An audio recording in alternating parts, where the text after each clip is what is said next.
답을 주네요. 수학자로서의 코페르니쿠스에 대해서 소개해줘.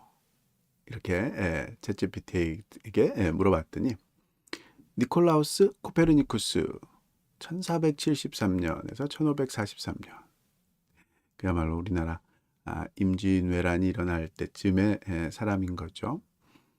는 일반적으로 천문학자로 잘 알려져 있지만 그는 또한 수학자로서도 중요한 역할을 했습니다.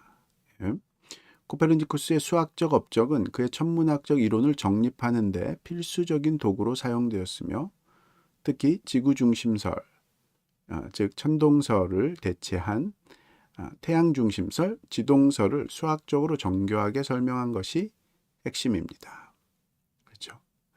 이 부분을 많은 분들이 이제 제가 보기엔 놓치고 있다라는 생각이 드네요. 코페르니쿠스는 사실은 천문학자라기보다는 수학자에 가까운, 지금 우리의 눈으로 보면요. 왜냐하면 뭐 그 당시에는 코페르니쿠스가 살고 있던 당시에는 만원경이 있었던 것도 아니고 또 실제 자신의 관측을 확인할 수 있는 그런 어떤 확인 방법이 전혀 있었던 것이 아니니까, 그럼에도 불구하고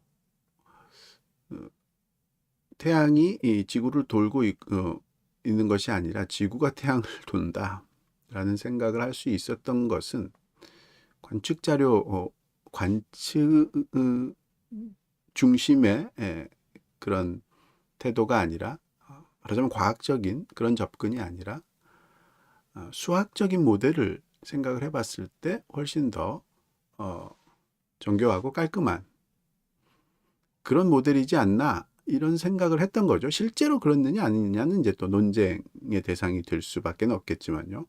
실제로 더 깔끔하고 정교하냐, 아니면 뭐 별반 차이가 없다든지, 아니면 더 나쁠 수도 있으니까요. 사람들이 보기에 그 당시에 있었던 톨레마이오스의 천동설적인 모델, 즉 우리 눈에 보이게도 어떻게 보면은 이제 천동설이 그 당시에는 더 과학적이다라고 할 수 있겠죠. 눈에 보이는 관측되는 현상을 묘사한 모델인 거고, 코페르니쿠스는 눈에 보이는 거하고는 반대 현상인 것 같은데 이게 더 자신의 생각이 더 옳다라고 했던 근거가 말하자면 관측이 아니라 수학이었던 거죠.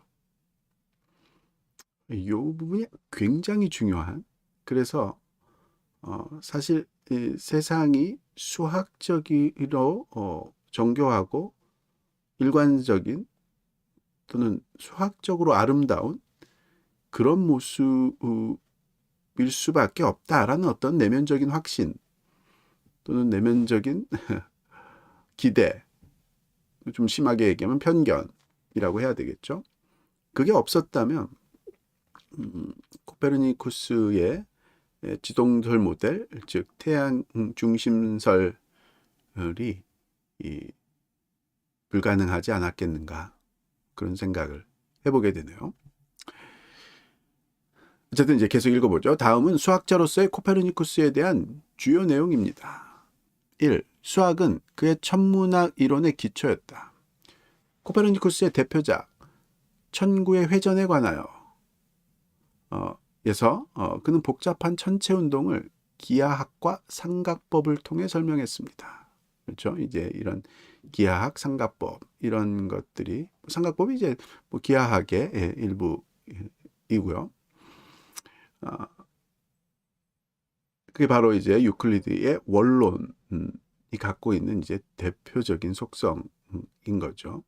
원론이라는 책이 보여주고 있는 특징인 거죠. 그래서 유클리드의 원론적인, 즉 수학적인 개념을 정의하고 논리적인 추론을 통해서 결론을 이끌어내는 그런 방법들이 아주 정교하게, 어떻게 보기에 그런 수학적인 결론들은 눈으로 보기에는 금방은 좀 이상한 것 같지만 그 논리를 쫓아가면 굉장히 탄탄한 그런 논리적인 과정이 있었다는 것 때문에 그 결론이 받아들여지는 것처럼 코페르니쿠스도 그런 생각을 한 거죠. 자신의 생각이 수학적인 그런 논리, 기하학적인 논리를 잘 따라왔다면 자신의 결론이 옳을 가능성이 훨씬 더 높다라고 생각을 하는 그런 면인 거죠. 그는 고대 그리스 수학자 프톨레마이오스가 사용한 에피사이클과 편심 이론을 대체하면서 훨씬 단순하고 우아한 수학 모델을 제안했습니다. 그렇죠. 이 부분이 뭐 과학과 신앙에 관한 문제들을 조금 생각해 볼 때 이제 프톨레마이오스의 천동설 모델을 생각할 때 지구를 중심으로 죄송합니다.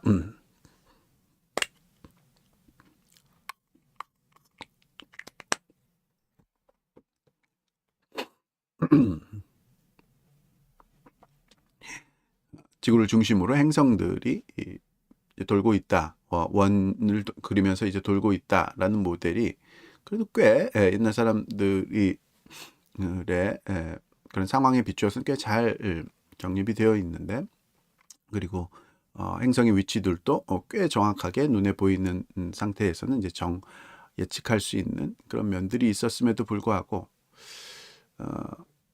행성들이 이제 지구에서 봤을 때 앞으로 갔다 뒤로 갔다 하는 목성이나 토성이 서로 마치 경쟁을 하듯이 그렇게 때로는 뒤로 가는 것처럼 보여지고 하는 이런 부분들을 이제 설명하기가 굉장히 어려웠죠. 그래서 이제 에피사이클이라고 해서 그 행성이 돌고 있는 그 뭐라고 하나요? 그 도는 그 라인을 따라서 또 원을 그리고, 그러니까 원 위에 원을 돌고 있다라고 생각하는 그런 에피사이클 개념을 집어넣어서 설명을 한다든지, 아니면은 태양이 돌고 있는 그런 원이 정확하게 지구 중심이 아니라 조금 그 중심이 지구를 조금 벗어나 있다. 이렇게 봤을 때 이제 좀 더 정확해진다. 이렇게 생각하는 이제 편심 이론이라든지 뭐 이런 것들을 계속 생각을 한 거죠. 그러니까 프톨레마이오스가 생각한 태양계의 모델이 지구가 중심에 딱 있고 뭐 달과 뭐 금성, 화성, 태양 뭐 이런 것들이 이제 깔끔하게 원을 그리면서 돌고 있다. 이렇게 보기는 어렵다는 거를 이제 이미 모든 사람들이 이제 잘 알고 있었죠. 그래서 그 현상들을 눈에 보이는 것과 좀 달라지는 현상들을 이제 보완하기 위해서 원 위에 원을 그린다든지, 또 그 원의 중심을 조금 비껴나게 그린다든지 뭐 그런 식의 보정이 필요한, 그러다 보니까 이제 좀 복잡해 보이는 그런 면이 있었던 거죠. 근데 이제 그것보다 그 모델의 중심에 태양을 가져다 놓고 생각을 하면, 태양을 가져다 놓고 그 태양의 주위를 지구가 돌고 있다라는 모델로 생각을 하면 훨씬 더 간단한 수학적 모델이 된다. 이게 이제 코페르니쿠스의 핵심적인 논리였던 거죠. 그러다 보니까 이제 코페르니쿠스도 간단하고 이해하기 쉬운, 그래서 아름다운 그런 모델이 수학적으로요. 그런 모델이 진리에 가깝다라고 생각했기 때문에 지금 우리가 잘 아는 대로 행성들이 태양을 타원 궤도로 돌죠. 그런데 코페르니쿠스도 원으로 돌 수밖에 없다. 분명히 행성들은 태양 주위를 원으로 돈다라는 것은 끝까지 고수하려고 노력을 한, 그게 이제 그걸 버리면 이제 단순함이라는 것을 이제 버려야 되는 그런 요소가 생기니까요. 완벽함, 아름다움 이런 요소가 이제 뭔가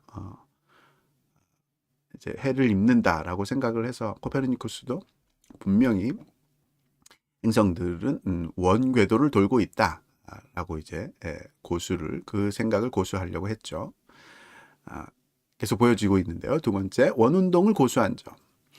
코페르니쿠스는 천체가 원형 궤도를 따라 움직인다고 믿었기 때문에 이러한 운동을 수학적으로 설명하기 위해 복잡한 기하학적 구성을 사용했습니다. 그래서 이제 코페르니쿠스에게도 이제 그런 행성이 원운동을 하기 위해서 자기가 생각했던 아주 단순하게 태양 주위의 모든 행성들이 원을 돌 수가 없다는 걸 알았기 때문에 그걸 보정하기 위해서 새로운 종류의 기하학적 구성을 이제 생각해야 되는 대부분 이제 원의 중심이 조금씩 비껴나가는 그런 식으로 이제 행성의 궤도를 설명하려고 했던 거죠. 케플러처럼 타원 궤도를 도입하진 않았지만 당시 수학적 도구로는 충분히 정교하고 혁신적이었습니다. 이런 식의 판단들이 이제 현대인이 이제 되돌아보면서 우리는 이제 전체적으로 현대인들은 전체적으로 태양 중심적인 모델, 태양계가 태양 중심으로 돌아가고 있다라는 걸 이제 이미 잘 알고 있는 상태이기 때문에 코페르니쿠스의 모델이 충분히 정교하고 혁신적이었다라는 이제 평가를 이제 쉽게 할 수 있는 거고, 그 당시 사람들에게는 이게 뭔가 싶었겠죠. 눈에 보이는 거하고도 다른데 주장하는 바는 자기의 모델이 훨씬 더 간단하고 깔끔하기 때문에 옳다라는 주장이 핵심인데, 실제로 살펴보면 그다지 깔끔하고 아름다운 그런 상황이 아닌 것 같은 그런 느낌이 들 수 있으니까요.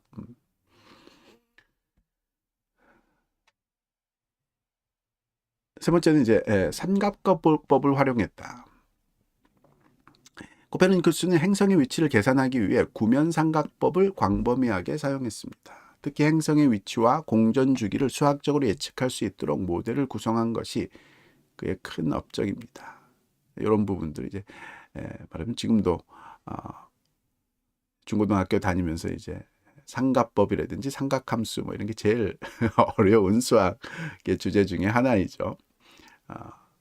평면에서 삼각형 그려놓고 뭐 사인이니 코사인이 삼각형의 넓이니 뭐 이렇게 생각하기 굉장히 어려운데, 코페르니쿠스는 이미 그 시절에 이제 구면을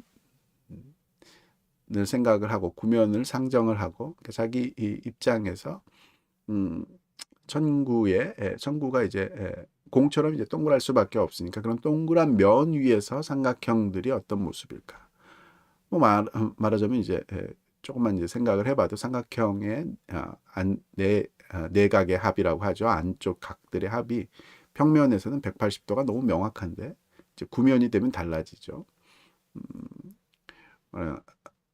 말하자면 이제 지구만 생각을 해봐도 적도에서 평행선이어도 북극에서는 만나니까 적도와 북극 사이에 세 점을 잇는 그런 삼각형을 생각을 해보면 금방 삼각형의 내각이 마치 내각, 즉 세 안쪽 각들이 전부 다 90도를 이룰 수 있는, 그래서 안의 각들을 다 합하면 180도가 아니라 270도가 되는 그런 상황들이 생긴다는 걸 이제 알 수 있으니까요. 코페르니쿠스는 이제 이미 이 지구가 둥글다는 걸 알고 있었고, 그건 아리스토텔레스 때부터 알고 있었던, 그 전부터 알고 있었던 사람들이, 교육받은 사람들이라면 다 알고 있었던 부분이니까. 아직도 요새도 뭐 중세 사람들은 지구가 평평했다라고 생각하는 사람이 대세였다, 다 그렇게 생각했다, 이렇게 오해를 하고 계신 분들이 많기는 한데 전혀 그렇지는 않죠. 그러자면 그런 구면 위에서 삼각형들의 모습들을 삼각법으로 생각을 하는 이런 수학적인 그런 머리가 이제 굉장히 잘 발달된 수학자였던 거죠. 아, 그래서 이제 네 번째, 코페르니쿠스의 수학적 모형의 혁명성이라고 표현을 했네요. 그의 모델은 단순한 사변이 아니라 계산 가능한 예측을 제공했기 때문에 후대 수학자들과 천문학자들에게 깊은 영향을 끼쳤습니다. 이 부분은 이제 현대인들의 코페르니쿠스의 지동설과 프톨레마이오스의 그 당시 이 천동설을 말하자면 선입관을 갖고 평가하는 그런 면, 즉 예측, 계산 가능한 예측을 코페르니쿠스만 제공하고 프톨레마이오스의 천동설은 제공하지 못했던 것처럼 지금 이제 판단을 하고 있는 거죠. 완전히 잘못된지는 않죠. 오히려 프톨레마이오스의 모델이 그런 예측은 행성의 위치를 예측하는 것은 더 좋았던 면이 있었죠. 왜냐하면 꽤 오랫동안, 오랜 시간 동안 1000년이 넘게 사람들이 계속 자신들의 필요에 의해서 관측하는 내용과 자신들이 알고 있는 이론이 조금씩 안 맞는 걸로 수정해 오고 막 그렇게 하면서 예측 가능성은 훨씬 더 높아진 거죠. 복잡해져서 문제인 거죠. 코페르니쿠스의 아이디어는 이제 새로운 아이디어였기 때문에 그런 예측을, 행성의 위치를 정확하게 예측한다든지 이런 것들을 코페르니쿠스가 혼자 다 할 수가 없었던 거죠. 전체적인 모형을 만들어서 그 모형이 훨씬 더 간단하게 표현될 수 있고 말하자면은 더 아름답게 더 심플하게 표현될 수 있다. 이 부분을 이제 그러니까 이 부분을 발전시키면 훨씬 더 잘 예측이 가능할 것이다. 또 정확한 모델이다. 이걸 이제 주장하려고 했던 것이 이제 핵심이지. 말하자면은 실제로 계산 가능한 예측을 코페르니쿠스 모델만 제공하고 프톨레마이오스 모델은 제공하지 못했다. 이런 말들은 이제 틀린 말이다라고 보여지네요. 제가 보기에는요. 이는 후에 갈릴레오, 케플러, 뉴턴 등이 보다 발전된 물리수학 이론을 세우는 데 기초가 되었습니다. 이 부분 사실이죠. 이제 갈릴레오, 케플러, 뉴턴 등이 이런 수학, 코페르니쿠스적인 마인드, 정교한 수학으로 표현될 때, 또 수학적으로 더 심플하게 명확하게 표현될 때 그 모델이 더 옳은 모델이다라는 생각을 따라왔던 사람들이 이제 갈릴레오, 케플러, 뉴턴 이런 사람들이었던 거죠. 뱅스님이 인사해 주셨네요. 감사합니다. 인사해 주셔서요. 요약까지 한번 읽어볼까요? 코페르니쿠스는 수학자로서 복잡한 천체의 움직임을 설명하기 위해 정밀한 기하학과 삼각법을 사용했고 이를 통해 당시의 우주관을 근본적으로 바꾸는 이론을 제시했습니다. 그의 수학적 모델은 단지 철학적 주장에 그치지 않고 계산과 예측이 가능한 과학적 패러다임의 출발점이 되었다는 점에서 매우 중요합니다. 이 부분에 분명히 오해가 들어있다. 계산과 예측이 가능한 과학적 패러다임의 출발점이 코페르니쿠스였다. 이거는 이제 옳은 판단이 아니다. 명확하다고 보여져요. 수학적인 말하자면 명확성, 수학적인 아름다움 이런 것이 진리를 더 잘 보장한다. 그래서 더 좋은 예측과 계산이 가능해질 것이다 라는 기대가 있었고 즉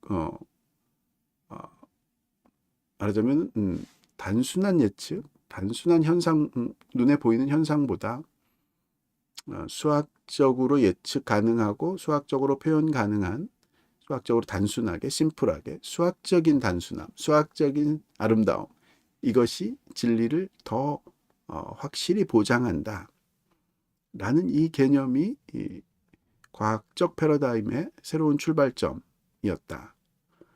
이렇게 이야기해야지 옳다. 그래서 이 생각을 이제 따라왔던 사람들이 코페르니쿠스는 이제 프톨레마이오스의 모델을 극복하고 새로운 모델을 제안하는 그런 역할을 했지만 갈릴레오라든지 뉴턴 같은 사람들은 아예 그 당시에 세계를 보는 물리적인 세계, 자연적인 세계를 보는 아리스토텔레스의 그 관점, 즉 을 극복하는 그 극복의 기준이 바로 수학인 거죠. 아리스토텔레스는 어떤 질적인 현상들이 너무 많기 때문에 현실에서는 모든 걸 다 수학으로 표현해낼 수는 없다, 이렇게 생각한 면이 있다면, 수학이 결국 자연세계의 현상을 다 표현해낼 수 있을 것이다 라는 수학에 대한 믿음, 특별히 이제 기하학에 대한 믿음,